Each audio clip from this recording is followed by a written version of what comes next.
બનાસકાંઠા જિલ્લાના સૌ નાગરિકોને જણાવવાનું કે સમગ્ર બનાસકાંઠા જિલ્લામાં 199 પેટ્રોલ પંપ આવેલા છે.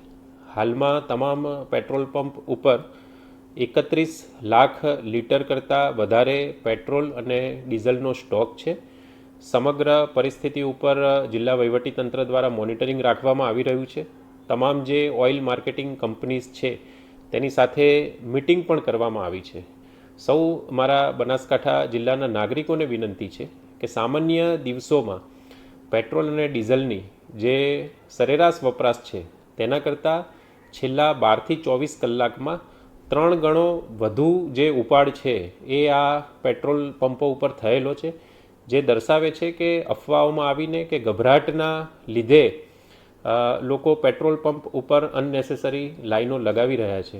ફરીથી એકવાર જિલ્લાના તમામ નાગરિકોને વિનંતી છે કે જિલ્લાના તમામ 199 પેટ્રોલ પંપો ઉપર પૂરતો પેટ્રોલ અને ડીઝલનો જથ્થો અવેલેબલ છે. આથી પેનિકમાં આવી બિનજરૂરી લાઇનમાં ઊભા રહેવાની જરૂર નથી તેવી સૌને વિનંતી કરવામાં આવે છે.